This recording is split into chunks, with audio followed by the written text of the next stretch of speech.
We have recently had an issue with a Real Housewife. Ben Mandelker. Is that how you say your name? Yeah, Ben Mandelker, yeah. Mandelker. So we have a guest here. So when we have a guest in here, it throws everything off. The rule of thumb on the 15-Minute Morning Show podcast is I'm at home. We're all on Zoom. If I don't see you, you can't be on the podcast. All right, I'm out. Bye, everybody. No, get in the camera. We're doing it. Go by Andrew. I rolled this chair around this studio so many times. What are you looking for? Oh, get in the camera. We're not doing a podcast without Gandhi. Here, Ben, you have to come back tomorrow. No. We gotta figure That's this out. fine. I'm here all week. Gandhi, why don't you come in here with me? Never. Ew, no. Here she comes. Okay. Okay. The chair's being rolled up to. Okay, there you go. Beautiful. So I see Scary and I don't see Scary now. Now he's eliminated from the podcast. I'm here in spirit. All good. Oh, no, you can talk. I'm kidding. Anyway, Also, welcome to the 15-Minute Morning Show You podcast. can't hear me because I don't have a microphone. I can't hear you. You need a microphone. Gandhi, you need a microphone. You need to be heard. What's up? All right. By the way, 15 minutes over. Thank you for listening. All right, so it was several weeks ago. Andrew and Scotty scurried out to the iHeartRadio podcast awards, right? Yes. They were up for an award for the Serial Killers podcast. They did not win. No. They did not win. Aw. But we did find someone who did win. The co-host of Watch What Crappens, the winner of the Best Pop Culture Podcast at the 2024 iHeartRadio Podcast Awards, Ben Mandelker is here. Yes. Hi, Ben. Hi. Oh, wow. Oh, thank you. Thank you so much, everyone. All right, so you and Ron co-host the Watch What Crappens podcast. Tell everyone what it's about if they've never caught it. So the Watch for Crappens podcast is a comedy pop culture podcast. We focus on Bravo TV. We put out 1 million episodes a week, usually 5, maybe 8 episodes, and we basically recap everything on Bravo, every single thing. But we also sometimes will do like Game of Thrones, which is not unlike the Real Housewives, I'd like to add. And we've done like Selling Sunset, or like we've sort of gone off network here and there, but we're into Bravo. Wow, Bravo must love you. At first, I don't think that they did. At first, they just saw us as this podcast that made fun of them. But then I think they realized that actually we are obsessed with Bravo, and they're like, oh, wait a second. Yeah. So I think that Bravo likes us now. Okay, so when Diamond found out you were coming in today, Ben, she wet herself. You don't even understand. Okay, because she is our local Bravo freak. Yes. Okay, talk to Ben. Do you listen to Ben's podcast? Of course. Are you kidding? Ben and I just spent 30 minutes talking about everything Real Housewives. I had to let him know, specifically, Real Housewives is my thing, okay? And we chatted it up so much that Andrew looked like he didn't know what was going on. But we'll save that for another time. I'm a light Real Housewives watcher. I would say listening to your podcast, I was telling Gandhi and Danielle this, I was saying sometimes I just listen to the podcast instead of watching the episodes because the impressions are really what does it for me. We get a lot of that, actually. We get a lot of people who are like, I can't watch this show anymore, but I'm going to listen to you guys. I'll just stay up to date with you guys. Yeah. So, It's a Cliff's welcome. Notes, in a way. Yeah.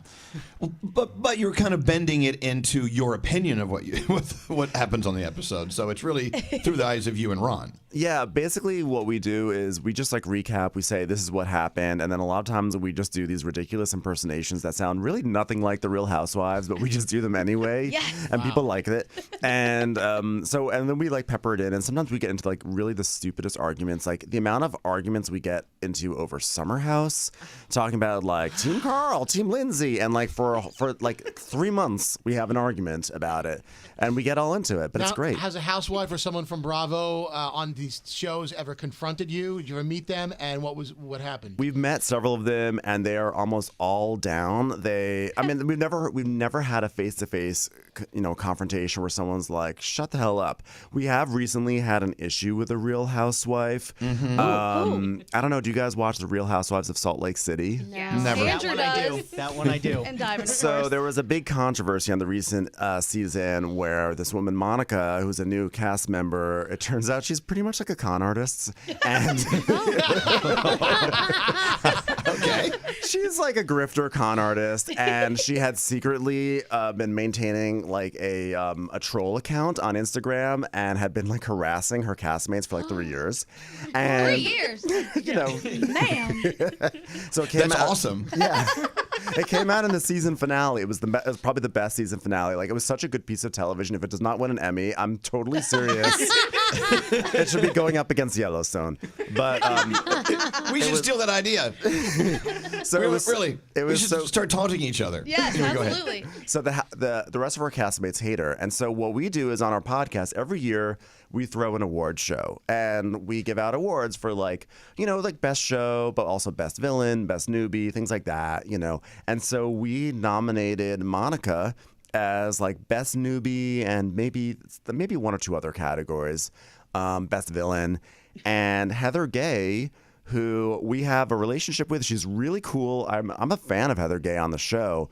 But she was so mad that we nominated her in our fake award show that she unfollowed us. Oh, no. She The nerve. unfollowed the podcast, she unfollowed Ronnie, and she unfollowed me. And I'm like, but this isn't a real award show, right? Also, like, what are the award show? Isn't it called the Crappies? It's called It's the Golden Crappies. Crappies. The Golden Crappies. Why would someone be upset because someone else was nominated for the Golden Crappies? Maybe she wanted a Golden Crappie. And she was nominated. I think she even won one. But like, listen, I love her. If she wants to follow me again, she can follow me. We can hug it out. But I'm like, are you really upset right now about the Golden Crappies? I mean, See, come on, this, girl. This is what I'm loving, Ben. I'm loving that so many people take these shows so seriously. Yeah, I well, know. I know Diamond does. I mean, she comes in looking all pissed off some days. I'm like, what's wrong? Did something happen with your family?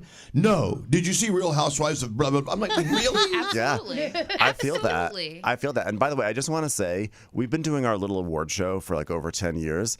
And now I can officially say it's no longer a fake award show because now that we have someone who got mad about the nominations means it's an official real award show. It's real. It's real deal. It's real. It matters.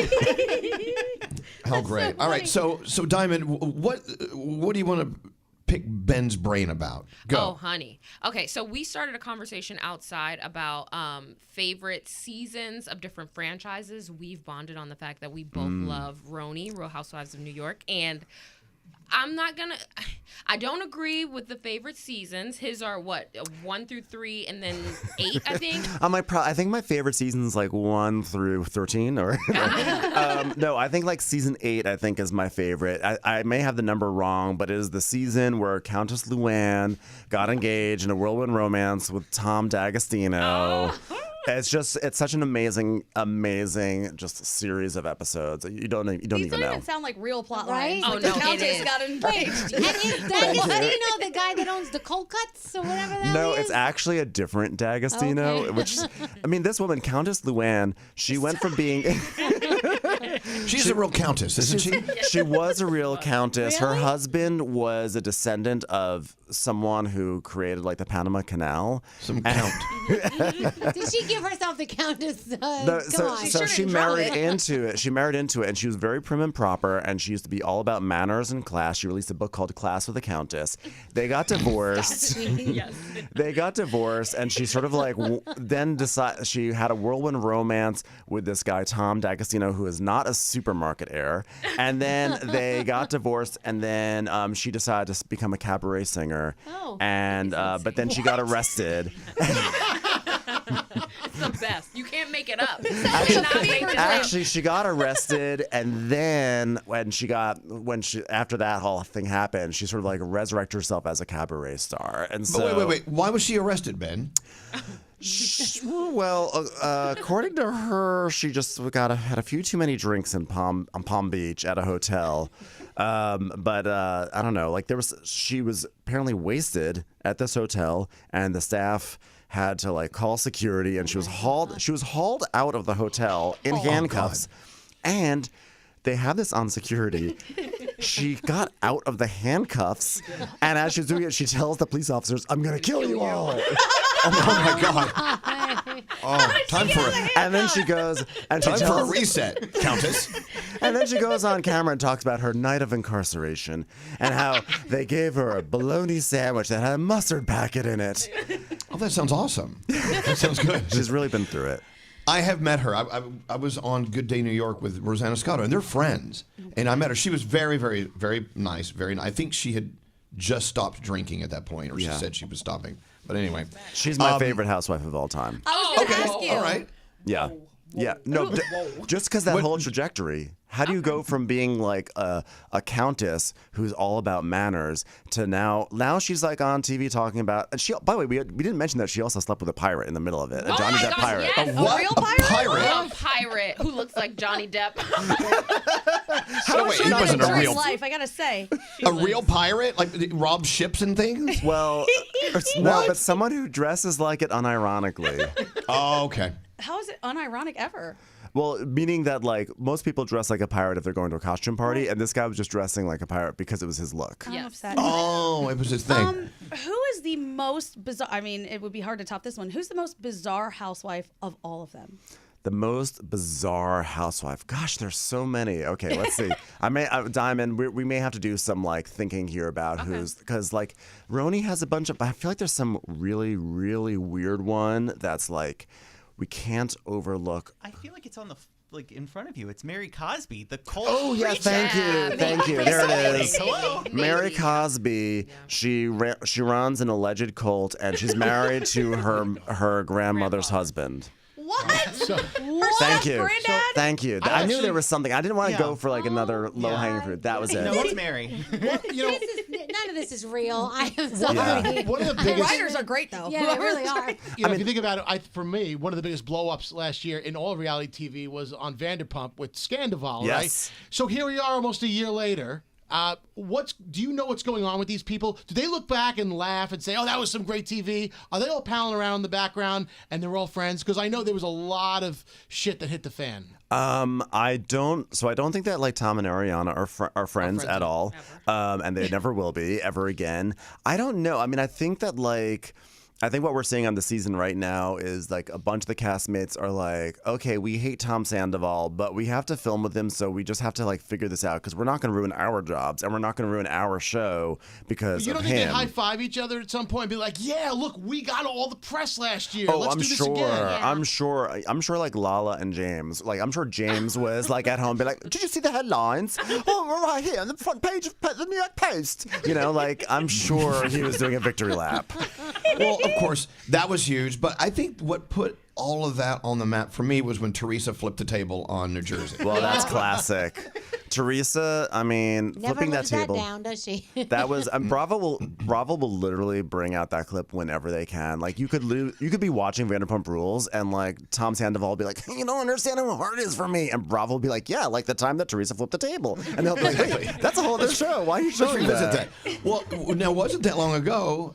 She was a part of our show by calling in to one of the Bravo people. Who was with we us? had Melissa and Joe Yeah. Gorga on the air with us, and some no. Bravo people were standing by in the background. Yeah. And she was calling them. Yes, as and the like interview eating their was ear going- off. As the interview was Live. going on, her name popped up on the phone. She was calling. So I was It was like over and over. Because unlike a podcast, we were live on the radio at the time. And I think because she heard Melissa and Joe, she was probably like, "Well, I'd like my, I want equal time." Like Yeah. it's a political season, and we have to give all the candidates. Right. equal That's what time. Like, please. Equal time, The kids. act of flipping a table is so insane.